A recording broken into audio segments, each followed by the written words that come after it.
निर्मला से सटकर बैठा संतोष अपनी उंगली से उसकी नंगी बाहों पर रेखाएं खींचने लगा तो वह कसमसा उठी। जिंदगी में पहली बार उसने किसी मर्द की इतनी प्यार भरी छुअन महसूस की थी। निर्मला की इच्छा हुई कि संतोष उसे अपनी बाहों में भरकर इतनी जोर से भींचे कि निर्मला के मन की बात समझकर संतोष की आंखों में चमक आ गई। उसके हाथ निर्मला की नंगी बाहों पर फिसलते हुए गले तक पहुंच गए, फिर ब्लाउज से झांकती गोलाइयों तक। तभी बाहर से आवाज सुनाई पड़ी, दीदी चाय बन गई है। संतोष हड़बड़ाकर निर्मला से अलग हो गया, जिसका चेहरा एकदम तमतमा उठा था, लेकिन मजबूरी में वह होठ काट कर रह गई। नीचे वाले कमरे में छोटी बहन उषा ने नाश्ता लगा रखा था। चाय नाश्ता करने के बाद संतोष ने उठते हुए कहा, अब चलूं, इजाज़त है, कल आऊँगा तब खाना खाऊंगा। कोई बढ़िया सी चीज़ बनाना, आज बहुत ज़रूरी काम है इसलिए जाना पड़ेगा। अच्छा 5 मिनट तो रुको, उषा ने बर्तन समेटते हुए कहा, मुझे अपनी एक सहेली से नोट्स लेने हैं, रास्ते में छोड़ देना, मैं बस 5 मिनट में तैयार होकर आती हूँ। उषा थोड़ी देर में कपड़े बदल कर आ गई। संतोष उसे अपनी मोटरसाइकिल पर बैठाकर चला गया। उधर निर्मला कमरे में बिस्तर पर गिर पड़ी और प्यास अधूरी रह जाने से तड़पने लगी। निर्मला की आंखों के आगे एक बार फिर संतोष का चेहरा तैर उठा। उसने झपटकर दरवाजा बंद कर दिया और बिस्तर पर गिरकर मछली की तरह झटपटाने लगी। निर्मला को पहली बार अपनी बहन उषा और माँ पर गुस्सा आया। माँ चाय नाश्ता बनाने में थोड़ी देर और लगा देती तो उनका क्या बिगड़ जाता। उषा कुछ देर उसे और न बुलाती तो निर्मला को वह सब कुछ जरूर मिल जाता जिसके लिए वह कब से तरस रही थी। जब पिता की मौत हुई थी तब निर्मला 22 साल की थी। उससे बड़ी कोई और औलाद न होने के चलते बीमार माँ और छोटी बहन उषा को पालने की जिम्मेदारी बिना कहे ही उसके कंधे पर आ पड़ी थी। निर्मला को एक प्राइवेट फर्म में अच्छी सी नौकरी भी मिल गई थी। उस समय उषा 10वीं कक्षा के इम्तिहान दे चुकी थी, लेकिन उसने धीरे धीरे आगे पढ़कर बीए में दाखिला लेते समय निर्मला से कहा था, दीदी माँ की दवा में बड़ा पैसा खर्च हो रहा है, तुम अकेले कितना बोझ उठाओगी। मैं सोच रही हूँ कि 2-4 ट्यूशन कर लूँ तो 2-3 हज़ार रुपये बड़े आराम से निकल जाएंगे, जिससे मेरी पढ़ाई के खर्च में मदद हो जाएगी। तुझे पढ़ाई के खर्चे की चिंता क्यों हो रही है, मैं कमा रही हूँ ना, बस तू पढ़ती जा, निर्मला बोली थी। अब निर्मला 30 साल की होने वाली है। 1-2 साल में उषा भी पढ़ लिख कर ससुराल चली जाएगी तो अकेलापन पहाड़ बन जाएगा। लेकिन अचानक एक दिन मौका हाथ लगा था तो निर्मला की सोई इच्छाएं अंगड़ाई लेकर जाग उठी थी। उस दिन दफ्तर में काम निपटाने के बाद सब चले गए थे। निर्मला देर तक बैठी कागजों को चेक करती रही थी। संतोष उसकी मदद कर रहा था।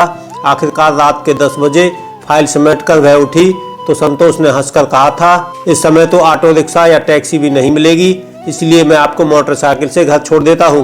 निर्मला ने कहा था, ओह एडवांस में शुक्रिया। निर्मला को उसके घर के सामने उतारकर संतोष फिर मोटरसाइकिल स्टार्ट करने लगा तो उसने हाथ बढ़ाकर हैंडल थाम लिया और कहने लगी, ऐसे कैसे जाएंगे, घर तक आए हैं तो कम से कम 1 कप चाय। हाँ चाय चलेगी, वरना घर जाकर भूखे पेट ही सोना पड़ेगा। रात भी काफ़ी हो गई है। मैं जिस होटल में खाना खाता हूँ अब तो वह भी बंद हो चुका होगा। आप होटल में खाते हैं और कहाँ खाऊंगा। क्यों आपके घर वाले? मेरा कोई नहीं है। मैं माँ बाप की इकलौती औलाद था। वे दोनों भी बहुत कम उम्र में ही मेरा साथ छोड़ गए। तब से मैं अकेला जिंदगी काट रहा हूँ। संतोष ने बहुत मना किया लेकिन निर्मला नहीं मानी थी। उसने जबरदस्ती संतोष को घर पर ही खाना खिलाया था। अगले दिन शाम के 5 बजे निर्मला को देखकर मोटरसाइकिल का इंजन स्टार्ट करते हुए संतोष ने कहा था, आइए बैठिए। निर्मला ने बिना कुछ बोले ही पीछे की सीट पर बैठकर उसके कंधे पर हाथ रख दिया था। घर पहुंचकर उसने फिर चाय पीने की गुजारिश की तो संतोष ने 1-2 बार मना किया, लेकिन निर्मला उसे घर के अंदर खींचकर ले गई थी। इसके बाद रोज का यही सिलसिला हो गया। संतोष को निर्मला के घर आने या रुकने के लिए कहने की जरूरत नहीं पड़ती थी। खासतौर से छुट्टी वाले दिन तो वह निर्मला के घर पड़ा रहता था। सबने उसे भी जैसे परिवार का एक सदस्य मान लिया था। एक दिन अचानक निर्मला का सपना टूट गया। उस दिन उषा अपनी सहेली के यहाँ गई थी। दूसरे दिन उसका इम्तिहान था, इसलिए वह घर पर बोल कर गई थी कि रात भर सहेली के साथ ही पढ़ेगी, फिर सवेरे उधर से ही इम्तिहान देने यूनिवर्सिटी चली जाएगी। उस दिन भी संतोष निर्मला के साथ ही उसके घर आया था और खाना खाकर रात के तकरीबन 10 बजे वापस चला गया था। उसके जाने के बाद निर्मला बाहर वाला दरवाजा बंद करके अपने कमरे में लौट रही थी। तभी माँ ने टोक दिया, बेटी तुझसे कुछ बात करनी है। निर्मला का मन धड़क उठा। माँ के पास बैठकर आंखें चुराते हुए उसने पूछा, क्या बात है माँ? बेटी संतोष कैसा लड़का है? वह तेरे ही दफ्तर में काम करता है, तू तो उसे अच्छी तरह से जानती होगी। निर्मला एकाएक कोई जवाब नहीं दे सकी। माँ ने कांपते हाथों से निर्मला का सिर सहलाते हुए कहा, मैं तेरे मन का दुख समझती हूँ बेटी, लेकिन इज्जत से बढ़कर कुछ नहीं होता। अब पानी सिर से ऊपर जा रहा है। निर्मला एकदम तिलमिला उठी। वह घबरा कर बोली, ऐसा क्यों कहती हो माँ? क्या तुमने कभी कुछ देखा है? हाँ बेटी, देखा है, तभी तो कह रही हूँ। कल जब तू बाजार गई थी तब 2 घड़ी के लिए संतोष आया था। वह उषा के साथ कमरे में था। मैं भी उनके साथ बातचीत करने के लिए वहाँ पहुँची, लेकिन दरवाजे पर पहुँचते ही मैंने उन दोनों को जिस हालत में देखा। निर्मला चिल्ला पड़ी, माँ, और वह उठकर अपने कमरे की ओर भाग गई। निर्मला के कानों में माँ की बातें गूंज रही थीं। उसे विश्वास नहीं हुआ। माँ को जरूर धोखा हो गया है, ऐसा कभी नहीं हो सकता, लेकिन यही हो रहा था। अगले दिन निर्मला दफ्तर गई जरूर, लेकिन उसका किसी काम में मन नहीं लगा। थोड़ी देर बाद वह सीट से उठी। उसे जाते देख संतोष ने पूछा, क्या हुआ, तबीयत ठीक नहीं है क्या?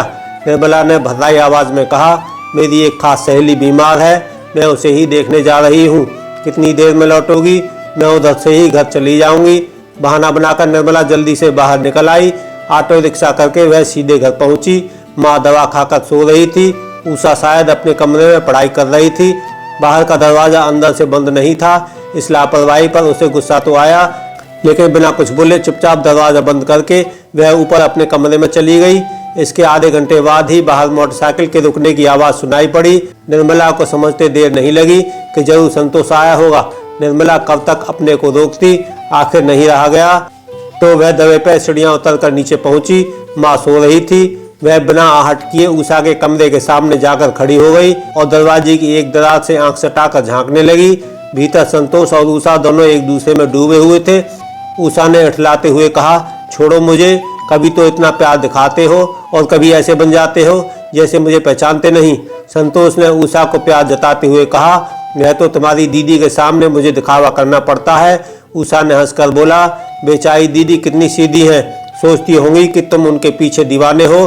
संतोष उषा को प्यार करता हुआ बोला, दीवाना तो हूँ, लेकिन उनका नहीं, तुम्हारा।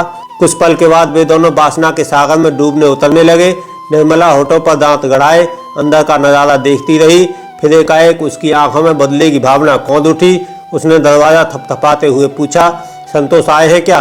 चाय बनाने जा रही हूँ। संतोष उठने को हुआ तो उषा ने उसे भींच लिया। रुको संतोष, तुम्हें मेरी कसम, पागल हो गई हो? दरवाजे पर तुम्हारी दीदी खड़ी है। और संतोष जबरदस्ती उठकर कपड़े पहनने लगा। उस समय उषा की आंखों में प्यार का एहसास देखकर एक पल के लिए निर्मला को अपना सारा दुख याद आया। माँ के कमरे के सामने नींद की गोलियां रखी थीं। उन्हें समेटकर निर्मला रसोई घर में चली गई। चाय छानने के बाद वह एक कप में ढेर सारी नींद की गोलियां डालकर चम्मच से हिलाती रही। फिर ट्रे में उठाए हुए बाहर निकल आई। संतोष ने चाय पीकर उठते हुए आंखें चुराकर कहा, मुझे बहुत तेज नींद आ रही है, अब चलता हूँ, फिर मुलाकात होगी। इतना कहकर संतोष बाहर निकला और मोटरसाइकिल स्टार्ट करके घर के लिए चला गया। दूसरे दिन अखबारों में एक खबर छपी थी, कल मोटरसाइकिल पेड़ से टकराए जाने से एक नौजवान की दर्दनाक मौत हो गई। उसकी जेब में मिले पहचान पत्रों से पता चला कि संतोष नाम का वह नौजवान एक प्राइवेट कंपनी में काम करता था। तो दोस्तों, यह थी आज की कहानी। आपका क्या कहना है इस कहानी के बारे में कमेंट करके हमें जरूर बताएं। वीडियो को लाइक कर दीजिए और चैनल को सब्सक्राइब करके घंटी को दबाकर ऑल पर सेट कर लीजिए, जिससे कि आने वाली वीडियो आपको तुरंत मिले। धन्यवाद दोस्तों।